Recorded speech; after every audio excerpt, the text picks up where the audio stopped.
channel. So today we're doing something a little bit different. So a couple changes going on. One, I will have a different setup, no longer have an office room. One of my sisters decided to move back in, so that means no office room for me anymore. So what will that mean? I'll be doing my stuff in my bed, my couch stuffing. So you guys will see that, or in my furniture. But that is okay.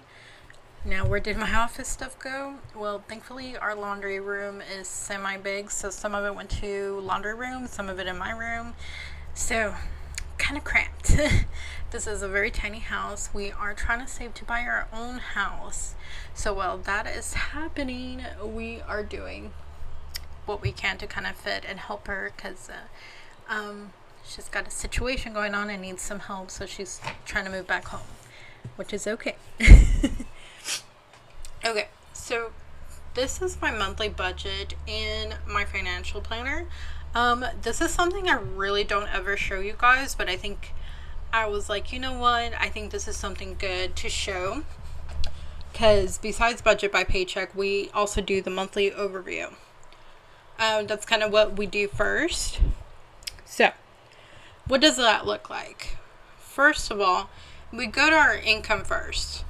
We budget every week how much we need for our income. We kind of did a while back, like, okay, how much are our total bills? Divide that by 4, and we came up with $700 as our total make for, which was bills and our gas. So we can continue doing Uber. Would be $700 a week. Anything extra would be savings, food. Unfortunately, we didn't include food. We probably should have, but we didn't. Okay, hold on one second. Hold on. Okay, I'm back. My daughter needed me for something. So that is our first part of our budget. That we do is our income. We kind of do like, okay, this is how much we're gonna make, and then the rest is like extra. Now, this income includes whatever I make from Etsy, thanks to you guys, or whatever we do in Uber. So that being said, 700 is our budget. This is what we came out with the first week. So like I said, 853.63 minus 700. Okay, 153.63 on the positive side.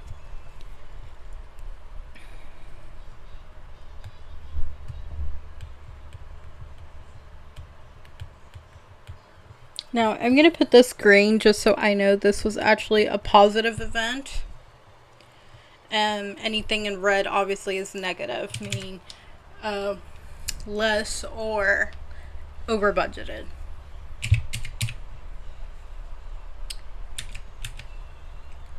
Okay, and then the second week, we made 939.03 minus 700, you guys.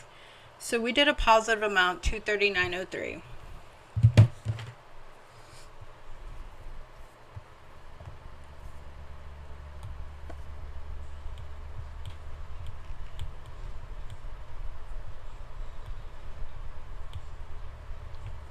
Okay. I want to say the first week of October, that extra money came from you guys on the Etsy shop, and the second week, part of the Etsy shop was like maybe 50 or so. But overall, like, most of it was from Honey working like a lot. He only gets 1 day off a week, so doing Uber. So we only get 1 day off, and that's pretty much it. So here right now you guys see a positive.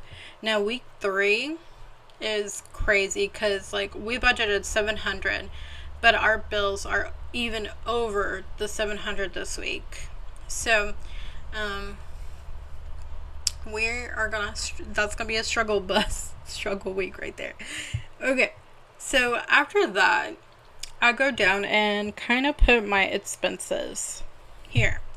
Now, this actual will not come out until I finish all the spending tracker, which you guys know my spending tracker. My mind just went blank. Expense tracker. My expense tracker, I did make this way where you can do it all here for the whole month. But I also separated it between week 1 and following. Okay. I haven't shown you guys week 2.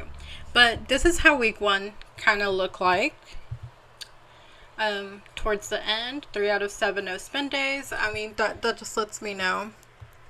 Like, okay. So once that whole month is done and I can add up the total of each week, I will figure out how much we spend on gas, how much we spend on groceries, eating out, and then just regular spending. Those are the main categories that I look at. And then following after that, I'm like, okay, right now it's $1,140, right? So $3,500 is how much we budgeted, but then our total is $1,140. So leftover is $2,360.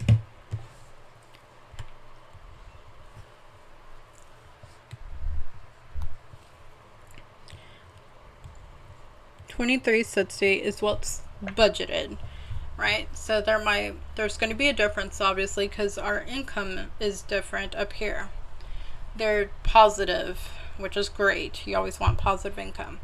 Okay, then here comes the bills. And mind you, I did not add one because I had canceled it. So I was like, I'm not going to add it because I'm going to go ahead and cancel it. Otherwise, it'd be an extra positive right there. But, so furniture is a debt. Best Buy, obviously a debt. But furniture, we are paying $185 this month. And plus whatever we can save up will be added towards, I want to say we want to do it towards the end of the month. Or the beginning of the next one, add the $185 plus whatever we save for it, or it might be the end of the year, but we're not sure yet. And the next thing is Best Buy. Now we budgeted $100, but in reality we only had to pay $84.15 minimum payment. Again, we're tackling one debt at a time. The furniture is a debt that we're going to tackle because it's interest free right now until February, so we are trying to tackle that one first. Once we tackle that one, we are going to roll over the $185 to another one. And then once we tackle that one, we'll roll over that other one to another one. And so on. We're going to do the debt snowball method. So we're going to focus on one debt at a time. So therefore, that's a positive $15.85. But then our car insurance went up because we renewed it. $239.20. Now this is for one car, 2 people. We are thinking once this contract ends to shop around again. So maybe we can find something cheaper for one car and 2 people. $25.53 is the red. And here, no difference, no difference. Oh, and these are already paid off, meaning came out my account or was paid off. So those so far are paid, and we actually paid rent ahead as well. So that's the thing. Okay, so rent was paid, and I also put which ones are auto, which ones are manually paid, so therefore you know.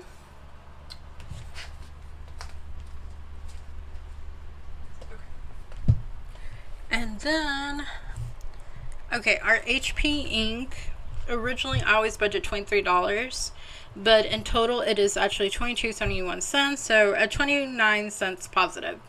Not a big deal, but still every bit counts. Same with the Zales, which is my ring, engagement ring.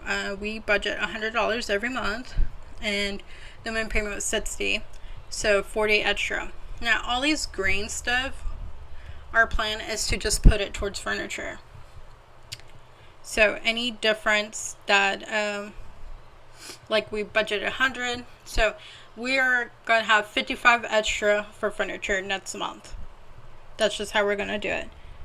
Okay, that total for the bills right now, and I'm only doing the budgeted side because I have no idea what my actual expenses are and what my actual income is, because we are still on the second week. So if I subtract 2360 minus 2211.13, it's going to be 148.87 left over. So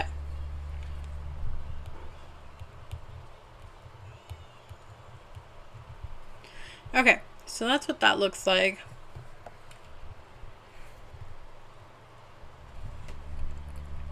Then sinking funds. So the only sinking funds that I do ahead of time is the bill ahead. I do that roughly the beginning of the month. And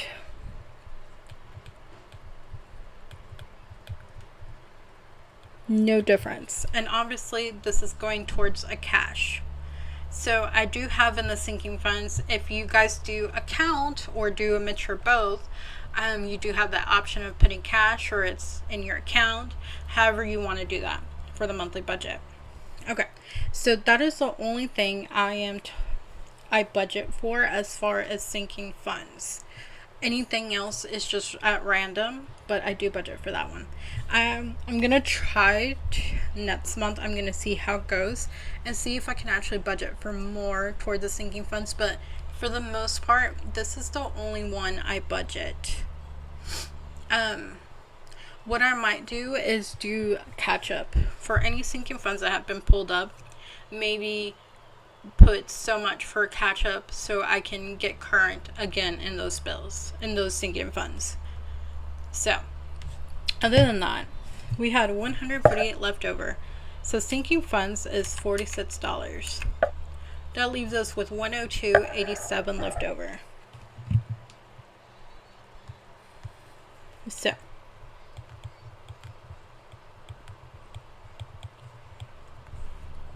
now we are a zero-based budget, so obviously this leftover will get put into other sinking funds throughout the month. But mind you, like, we budget weekly, so 102.87 is being budgeted somewhere else at some point, one way or another. But this is how I do my monthly budget, you guys. I mean, it's plain and simple. Let me know in the comments below what you think about this budget. I mean, it's pretty straightforward. We don't have savings account just yet, but I was thinking of getting one and maybe putting some money in there, but we'll see. Anyways, thank you so much for watching. See you next time. Bye.